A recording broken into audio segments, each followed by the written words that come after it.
ప్రత్యేక ధన్యవాదాలు. ఎంతమంది పిల్లలుంటే అంతమందికి 15,000 రూపాయలు తల్లికి వందనం ఇచ్చి ప్రతి తల్లిలో ముఖాల్లో చిరునవ్వు నింపి మా చదువులకు రెక్కలు తొడిగిన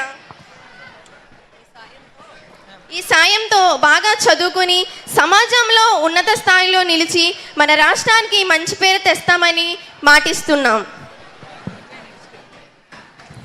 అడ్రస్ బై హానరబుల్ ఎమ్మెల్యే శ్రీమతి మిర్యాల శిరీషాదేవి గారు. Welcome madam.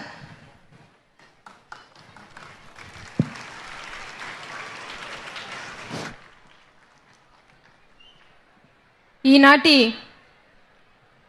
Mega parent teachers మీటింగ్కి విచ్చేసినటువంటి గౌరవ ముఖ్యమంత్రి గారు, తండ్రి సమాన్యులు నారా చంద్రబాబు నాయుడు గారికి నా యొక్క హృదయపూర్వక నమస్కారాలు సార్. అదేవిధంగా మన హెచ్ఆర్డి మినిస్టర్ గారు నారా లోకేష్ గారికి నా యొక్క ప్రత్యేకమైన ధన్యవాదాలు. అదేవిధంగా జిల్లా కలెక్టర్ వారికి, కమిషనరేట్ వారికి, అదేవిధంగా విచ్చేసినటువంటి ఉపాధ్యాయులకు, తల్లిదండ్రులకు, పిల్లలకి అందరికి కూడా పేరు పేరు నా యొక్క హృదయపూర్వక నమస్కారాలు. మీడియా సోదరులకు కూడా ప్రత్యేకమైన ధన్యవాదాలండి. ఈరోజు నిజంగా ప్రతి సంవత్సరం కూడా మనము మెగా పేరెంట్ టీచర్స్ మీటింగు ఇట్లాగే జరుపుకుంటాం. కానీ ఈరోజు కొంచెం స్పెషల్ మన రంపచోడవరానికి. ఎందుకంటే ఈరోజు సీఎం గారు, లోకేష్ గారు మన ప్రాంతానికి రావడం వల్ల ఇది ఇంకా ఎక్కువ పెద్ద పండగ వాతావరణంగా మారిందనడంలో ఎటువంటి సందేహమే లేదు.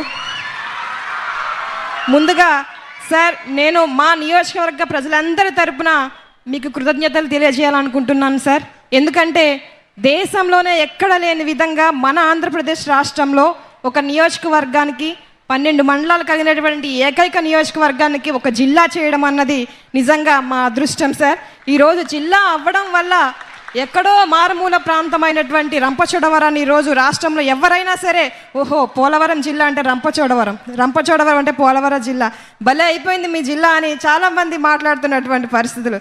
ఈరోజు చూస్తే సార్, జిల్లా అవ్వడం వల్ల మాకు ప్రత్యేక జిల్లా అధికారులు వచ్చారు. జిల్లా యంత్రాంగం కూడా ఈరోజు పూర్తి స్థాయిలో ఏర్పడి మా రంపచోడవరం అభివృద్ధి, సంక్షేమం అంటూ పరుగులు పెడతా ఉంది సార్. దీంతో పాటు ఎక్కడో మారుమూల గిరిజన పీవీటీసీ గ్రామాలు కలిగినటువంటి ఒక 5 పంచాయతీల్ని ప్రత్యేక మండలం, గుర్తేడు మండలంగా చేయడం వల్ల ఇంకా గిరిజనులు కూడా అభివృద్ధి చెందినటువంటి పరిస్థితులు స్వయంగా మీరే చూస్తూ ఉన్నారు సార్. ఈ విధంగా మా గిరిజనులు పట్ల మన ప్రభుత్వం మీరు చేస్తున్నటువంటి ఈ మంచిని మా ప్రజలు ఎప్పుడు కూడా మర్చిపోలేరు సార్. అదేవిధంగా ఈరోజు ముఖ్యంగా ఈ యొక్క కార్యక్రమం యొక్క ముఖ్య ఉద్దేశం పాఠశాలలో చదువుతున్నటువంటి విద్యార్థుల యొక్క ప్రగతిని సమీక్షించడానికి, అదేవిధంగా ఉపాధ్యాయులకు, తల్లిదండ్రుల మధ్య సమన్వయం పెంచడానికి కొరకు ఈ యొక్క మెగా పేరెంట్ టీచర్ కార్యక్రమాన్ని మనం ప్రతి ఏటా పెడతా ఉన్నాము.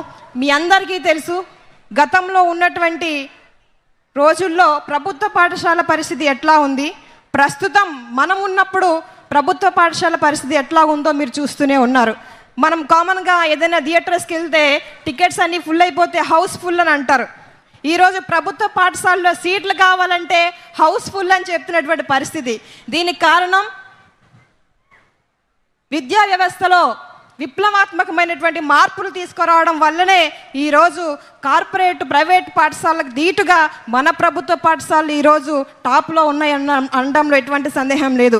మీరు చూస్తే ఈరోజు మన బిడ్డలకి క్వాలిటీతో కలిగినటువంటి యూనిఫామ్, మంచి ఫ్యాబ్రిక్, చెమట కూడా పట్టకుండా అది అబ్జర్వ్ చేసుకునేటువంటి ఫ్యాబ్రిక్ని ఈరోజు మనం యూనిఫామ్గా వాళ్ళకి ఇచ్చినాం. గతంలో మీరు చూస్తే గుడ్డు పైన కూడా వాళ్ళ ఫోటోలు వేసుకొని ప్రచారం చేసుకునేటువంటి నాయకులు ఎక్కడ.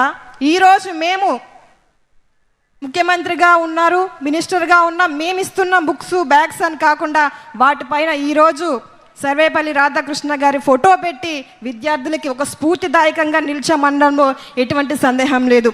దాంతోపాటు ఈరోజు ప్రత్యేకించి పిల్లలు కూడా ఎక్కువ బరువులతో పుస్తకాలు కూడా మోయకూడదని చెప్పి లైట్ వెయిట్గానే పుస్తకాలు కూడా ప్రచురించి బిడ్డలకు అందిస్తున్న పరిస్థితి. మేము చదువుకునే రోజుల్లో మధ్యాహ్నం కాలేజ్ టైంలో మధ్యాహ్నం భోజనం పట్టుకెళ్ళలేక మధ్యాహ్నం చాలాసార్లు కాలేజ్ బంక్ కొట్టినటువంటి పరిస్థితులు ఉన్నాయి. కానీ బిడ్డలు ఎవరు కూడా వాళ్ళ చదువుకి ఆటంకం కలగకూడదని చెప్పి డొక్కా సీతమ్మ గారి మధ్యాహ్న భోజన పథకాన్ని తీసుకొచ్చి ఈరోజు మరింత చేరువ చేసి విద్యా వ్యవస్థలో మంచి నిర్ణయాలు తీసుకునేటువంటి మన లోకేష్ గారికి ప్రత్యేకమైన ధన్యవాదాలు తెలియజేస్తా ఉన్నాం. దాంతోపాటు ఈరోజు చూస్తే మాక్ అసెంబ్లీ అనేది ప్రవేశపెట్టారు.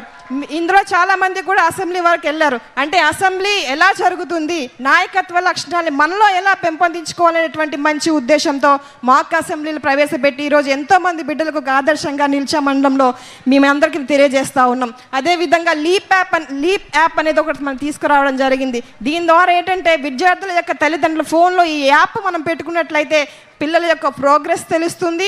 వాళ్ళ యొక్క ఇచ్చినటువంటి అసైన్మెంట్స్ కానీ వాళ్ళకి ఇచ్చినటువంటి వర్క్స్ అని కూడా తల్లిదండ్రులు ఫోన్లోనే మానిటరింగ్ చేసేటువంటి అవకాశం. ఏమైనా సమస్యలు ఉన్నా సరే ఆ యాప్ ద్వారా సమస్యని మనం చెప్పేటువంటి అవకాశం ఈ యాప్స్ ద్వారా మనం ఇస్తూ ఉన్నాం.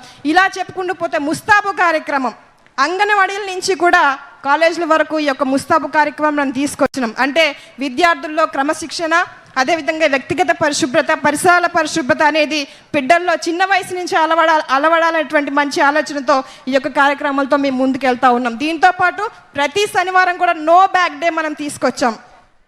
అంటే ప్రతిరోజు పాఠాలేనా అని చాలామంది పిల్లలు విసిగిపోతూ ఉంటారు.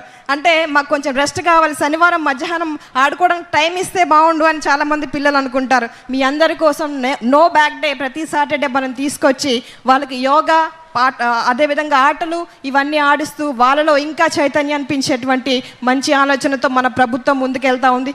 ఈరోజు ఎప్పుడు లోకేష్ గారు అంటూ ఉంటారు, వాళ్ళ మిత్రులు అందరూ కూడా అన్నారంట, ఈజీగా ఉన్న డిపార్ట్మెంట్ మీరు తీసుకొచ్చు కదా, కొంచెం కష్టమైనటువంటి ఎడ్యుకేషన్ డిపార్ట్మెంట్ మినిస్టర్గా మీరు ఎందుకు తీసుకుంటున్నారు అని అన్నారంట. కానీ సార్ ఒకటే అన్నారు, విద్యలో పెనుమార్పులు తీసుకురావాలి. చిన్న వయసులోనే వాళ్ళకి కష్టపడి చదువుకుంటే రేపు పొద్దున్న భవిష్యత్తులో వారు ఉన్నతమైన స్థానాల్లో ఉంటారు. వాళ్ళకి తోడుగా నేను ఉంటాను, ఖచ్చితంగా ఈ శాఖను నేను చేయగలను, సమర్థంగా నేను నిర్వర్తించగలనని సార్ ఈ యొక్క శాఖలోకి వచ్చిన 2 సంవత్సరాల రిజల్ట్ మీరు చూస్తే ఈరోజు 1000కి 99 మార్కులు మన ప్రభుత్వ పాఠశాలలో పిల్లలకు వస్తూ ఉన్నాయి. ఇది మామూలు విషయం కాదు. ఈరోజు జిల్లా స్థాయిలో, రాష్ట్ర స్థాయిలో పిల్లలు ఎటు చూసినా మార్కులు కొదవలేదు. పిల్లలు మంచి మెరుస్తూ ఉన్నారు, షైనింగ్ స్టార్స్గా ఉన్నారు. వారికి ఆర్థికంగా ప్రభుత్వానికి సపోర్ట్ మేము ఇస్తూ ఉన్నాం. ఈ విధంగా మన ప్రభుత్వం, మన మినిస్టర్ గారు, మన ముఖ్యమంత్రి గారు అందరూ కూడా పిల్లల భవిష్యత్తు కోసం ముందడుగు వేస్తూ మేమందరం కూడా సపోర్ట్గా ఉంటూ ఉన్నాం. కాబట్టి మీరందరూ కూడా అర్థం చేసుకొని మన పిల్లల్ని ప్రతిరోజు పాఠశాలకు పంపించాలి. వాళ్ళ యొక్క చదువు పట్ల మీరు కూడా శ్రద్ధ తీసుకొని పూర్తి బాధ్యత తీసుకోవాలి.